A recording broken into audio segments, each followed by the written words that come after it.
This is a little mini unit over right angle trig, some basics. We don't get too deep into it. I guess 10.3 might be a little bit, we get a little bit into the weeds there, but real kind of basic stuff. And this is more of a bridge to help you guys with what you'll see in pre-calc next year. So that is why this is covered. We won't really finish with like a formal test or anything. We may do like I don't know what I'll do. Maybe some type of small partner quiz or something, but definitely not a big test or anything at the end of this. And we'll have it wrapped up before we leave for spring break. So it'll be a pretty quick hitter. We'll probably do actually notes today, tomorrow, Wednesday, and then kind of have like what are you guys struggling with on Math Excel kind of day Thursday, and we'll see where we are after that for Friday. Okay. All right. So today's lesson focuses on really these three ratios right here. You've probably heard of these before: sine, cosine, and tangent. You may have noticed those buttons on your calculator. We're going to talk about basically what those are today. Now, one acronym that I'll reference from time to time is this SOHCAHTOA. All right.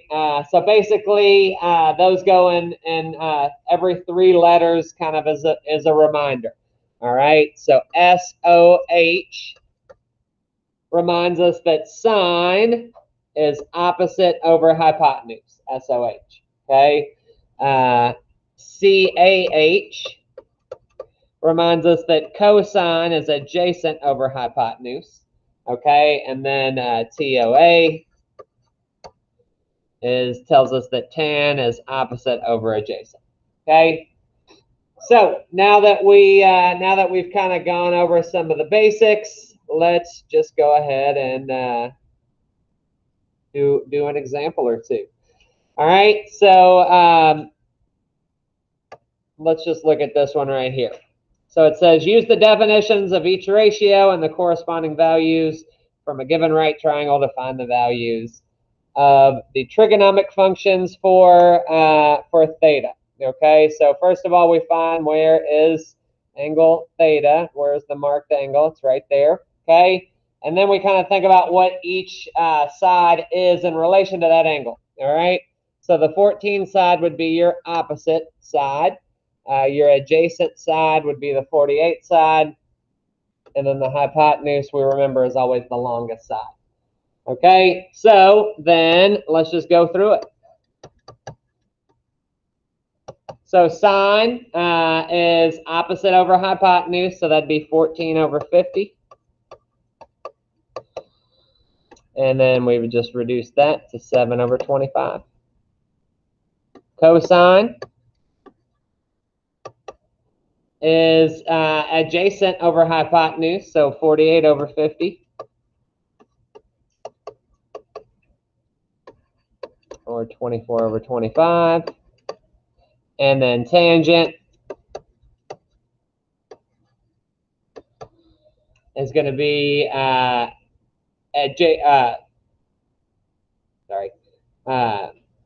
opposite over adjacent, so 14 over 48.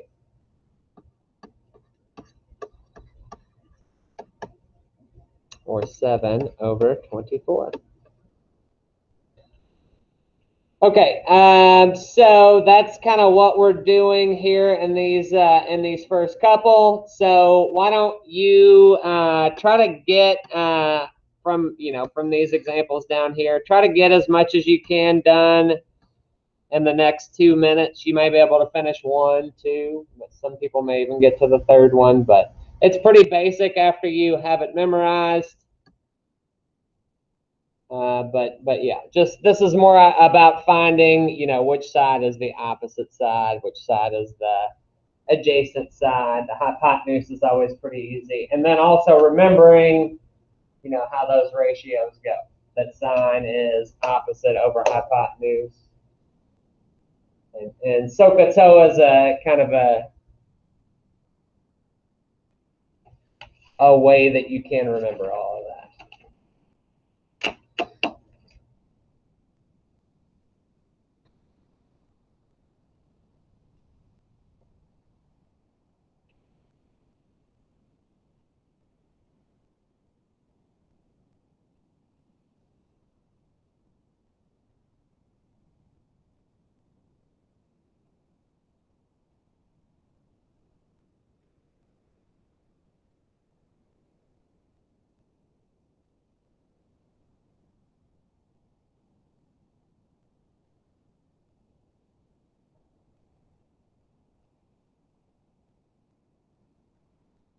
McFarland, you see where the Dolphins signed Will Fuller, the old Texans receiver?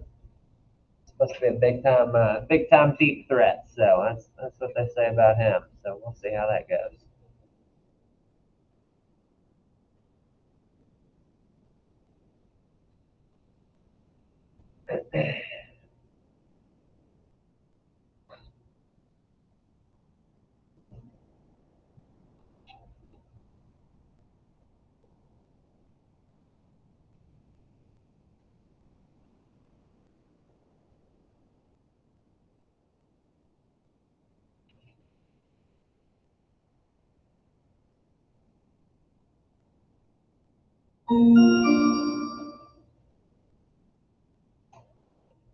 All right.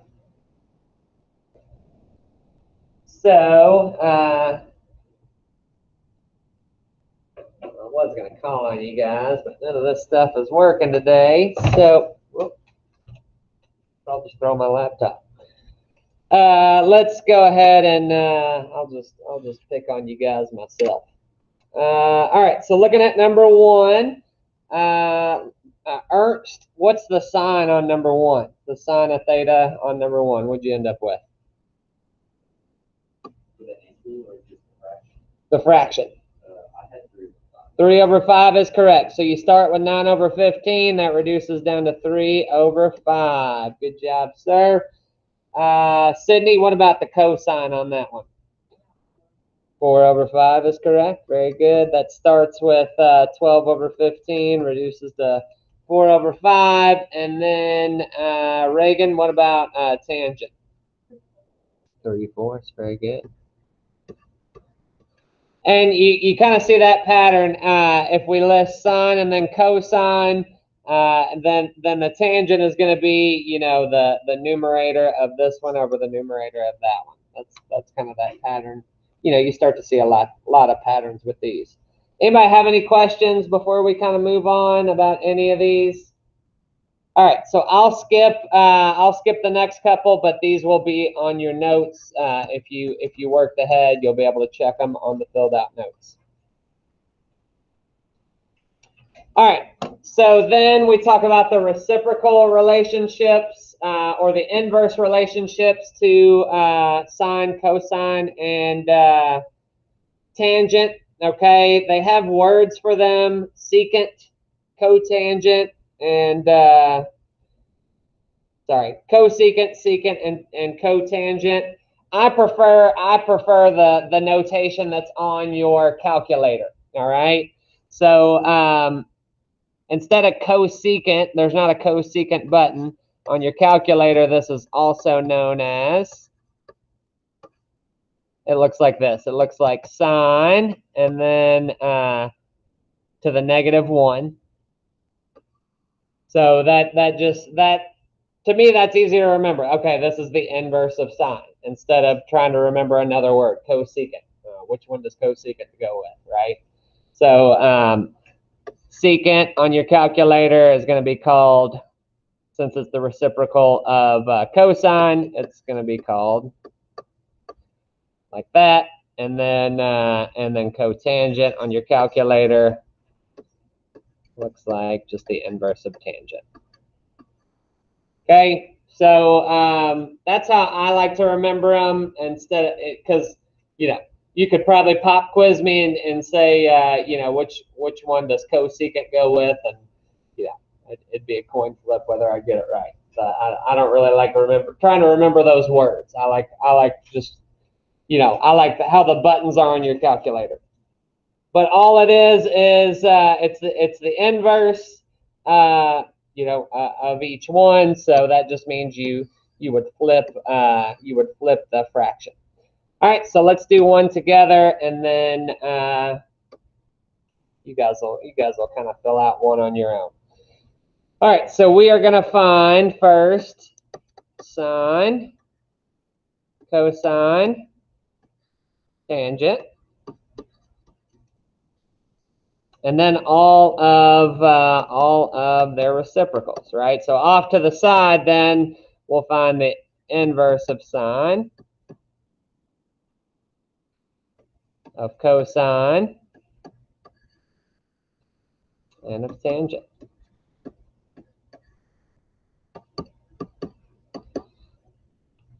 All right, so sine going to be opposite over hypotenuse, so 3 over 5 on this one. Cosine going to be adjacent over hypotenuse, so that'd be 4 over 5. And then we know the next one is going to be opposite over adjacent, so 3 over 4. So once you have sine, cosine, and tangent, then you just flip them to get their inverse, right? So the inverse of sine would be 5 over 3. The inverse of cosine would be 5 over 4. And the inverse of tangent would be 4 over 3. All right, so you try to do that for at least number 4, and if you can get a little bit ahead of that, you can start in on number 5.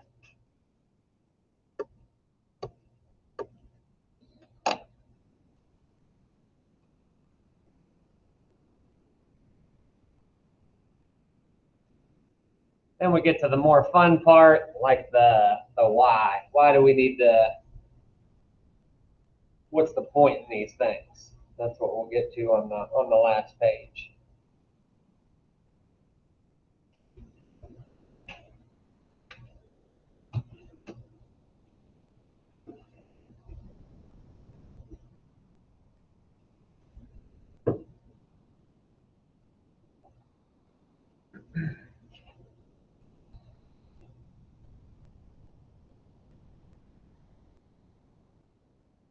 Actually, when you, instead of going on to number 5, if you get done with number 4 and you have your graphing calculator, why don't you grab that? Because we'll go through number 4, but I'll probably just have you, we'll probably just skip number 5. But if you have your graphing calculator, grab that as you finish number 4.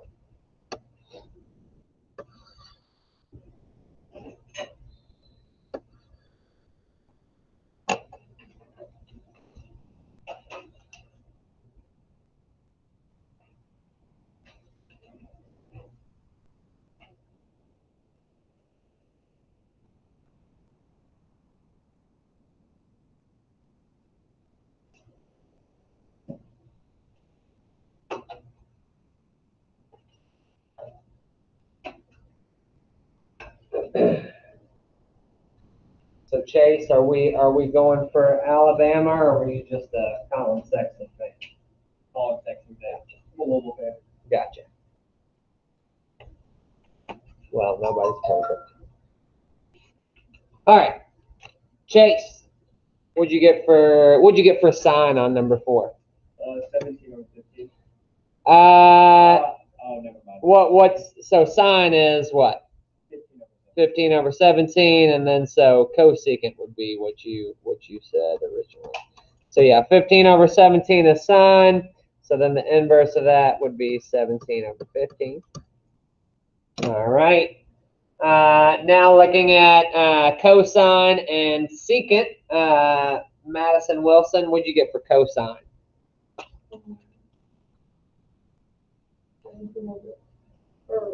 I got 8 over 17.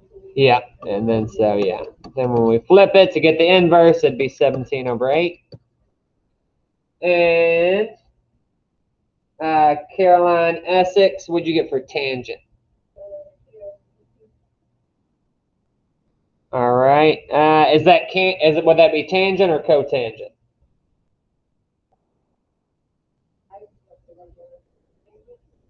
Okay.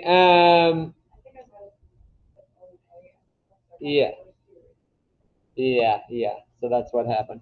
Yeah, so your theta's right here. So this is your opposite. That's your adjacent. That's your hypotenuse, right? So it's actually going to be 15 over 8 here. And then so its inverse would be 8 over 15. All right. Is everybody with me? Anybody have any questions so far? All right. So the rest of those will be on the filled out notes if you worked any of those. And let's go ahead and go to the next page. So this diagram is going to be, we'll reference this diagram again on for the unit circle in 10.3. So we will reference in 10.3 as well. Okay, but we can also go ahead and use some of these special relationships to do some of the last type of example, right? So you might remember from, you know, pre-algebra or maybe even before, those fun Pythagorean theorem problems that you know, you probably remember. If I give you a right triangle, if I give you 2 out of 3 sides, using a squared plus b squared equals c squared, you could find the third side, right? Well, these are kind of similar to that, but you know, if you look at 1a, they only give me one side. They give me one side and one angle, right? So based on these relationships we've talked about, now we can use that information to find the missing side. Okay. So basically, here's how you want to attack these. Okay. So obviously, you look at your given angles right here. And then you look at which side do they want me to find? They want me to find the side that's opposite that. And which side do they give me? This would be the hypotenuse, right?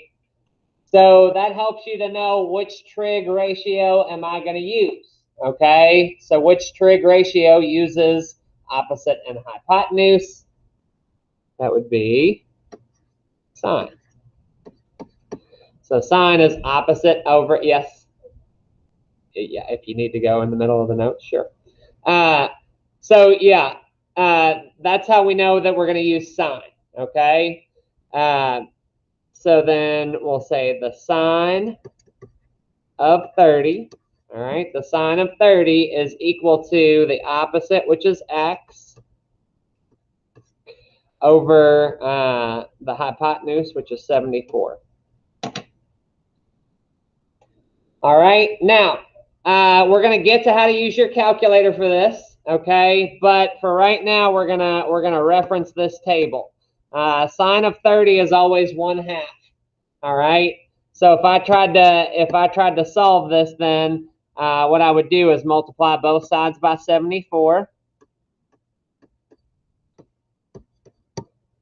and then I'm going to convert my sine of 30 to 1/2. Right. So what I end up with then is 74 times 1/2 equals x, right? And that's going to be 34.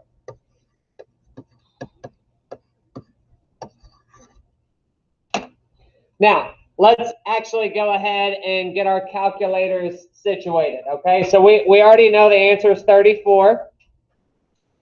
I want you to just, I'm trying to see if your calculator's on the right setting. I want you to type it in this way. Type in 74, and then there's a sign button. So 74 sine 30.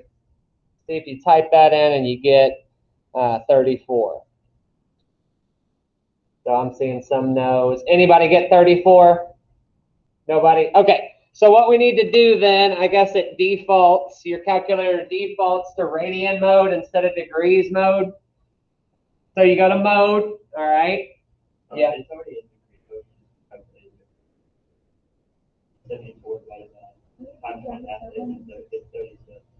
Oh, yeah, 37. Yeah, thank you. Yeah, sorry about that. Yeah. So did you get 37 in your calculator? Okay. Thank you, Tetrick.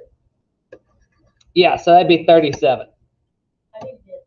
Okay, yeah, so if you didn't get 37, sorry, I kind of screwed that up. But if you didn't get 37 when you type in 74 sine 30, what you need to do is go to mode, and then it's the third one down on mine, but there's either radian or degree. So you want to put that on degree when you're doing these, all right? So put it on degree and then try again, and then you should get, when you type in 74 sine 30, you should get 37. Okay, any questions about that? All right, let's do one more. So this one's pretty much exactly the same. So you got your given angle here. We want to find the opposite given the hypotenuse. So again, we want to use sine. So we'd go sine of 45 is equal to x over 20. And then multiply both sides by 20. We can look in our table and see what the sine of 45 is equivalent to. Looks like square root of 2 over 2.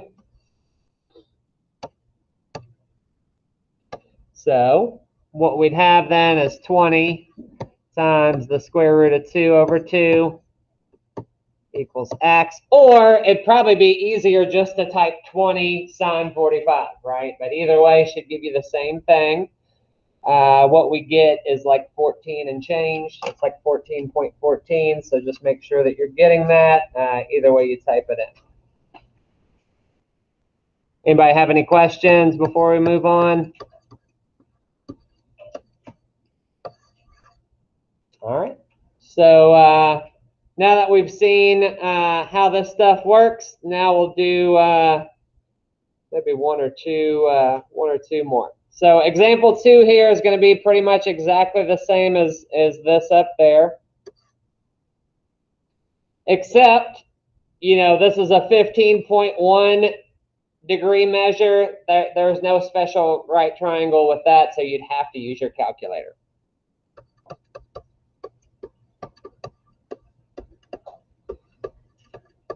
On that note, I'm going to skip that one and go to example 3 just because it's a little bit different setup algebraically. So let's do that one together. All right, so we want to just solve for L there, okay? So from my given angle, I also am given the opposite side, and I want to find the hypotenuse, okay? So we know that that's going to be the sine trig ratio, opposite hypotenuse. So we go sine 17 is equal to, but this time we have 12 over L, right?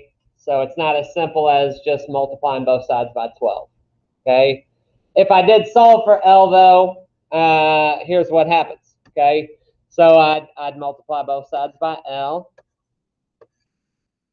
and that would give me, you know, L times sine 17 equals 12. And then we could divide both sides by sine 17. So that's going to give me L equals 12 over sine 17. All right, so again, there's no table to reference for a 17-degree angle, so this is just typing it into your calculator. Okay, that'd be the only way to come up with that. So 12 divided by sine of 17. And give you a second to type that in.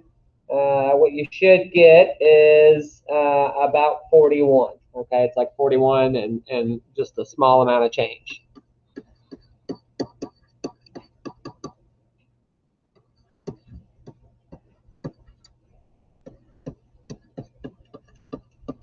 Anybody have any questions? All right. Okay, so then the last example that we'll do, assuming we have time here. Get out to 10:05. All right, so I'll just hustle through this last one. So this example is going to seem a little more complicated than it actually is. When you see these on MathXL, the diagram's already drawn out for you. Okay, so that'll make it easier. Whereas on this, we'll do the diagram ourselves. Okay, so a couple terms here: angle of depression, angle of elevation. If you're ever looking up at something, that's an angle of elevation. If you're ever looking down on something, that would be an angle of depression. That's the significance of those terms. So anyways, let's just finish with example 4, and then example 5 is pretty much exactly the same. It says a biologist whose eye level is 6 foot above the ground measures the angle of elevation to the top of a tree to be 38.7 degrees. If the biologist is standing 180 feet from the tree's base, what's the height of the tree to the nearest foot? All right, so I'm going to do my best sketch here. We'll have our tree over here.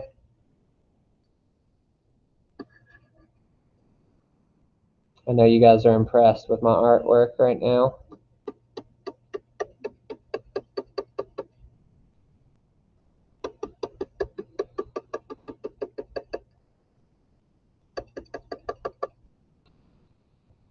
All right, so that's kind of what we're dealing with here. Okay, so just some reminders. You know, from here to here, we said was 6 foot. We were given the angle of elevation as 38.7 degrees. We know we want to find the height of the tree, so we'll want to figure out what that is. Okay. And the last piece of information we were given is that it's 180 foot from here, you know, to here.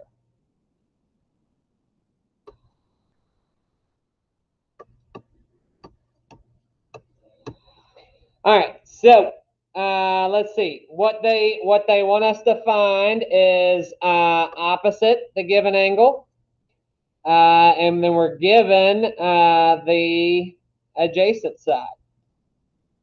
So what trig ratio uses opposite and adjacent? So yeah, so that'd be tangent, right? So yeah, we want to use tangent there. Okay, so we'd say the tangent of 38.7 is equal to opposite is x over adjacent is 180. So then we just go 180 times the tangent of 38.7 is equal to x. That's just, you know, you got to type it in.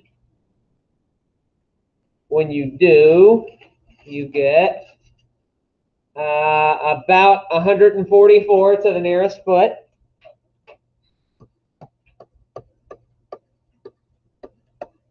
So then you factor in that 6 foot that we left off at the beginning, and we'd say, so it's about, you know, it's 140 foot for 144 from here to here. So then we add in the other 6 feet to end up with 150 feet. Okay.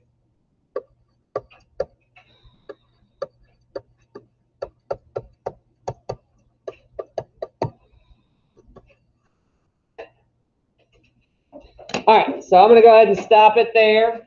I will say, guys, that when you're looking at your math Excels, not every problem goes exactly with that lesson. So there are a couple problems you won't really know how to do till after 10.2 or 10.3. That's just because this is out of a different book, so I just tried my best. So there will be some that you don't know exactly how to do, and I would hold off on doing those, okay?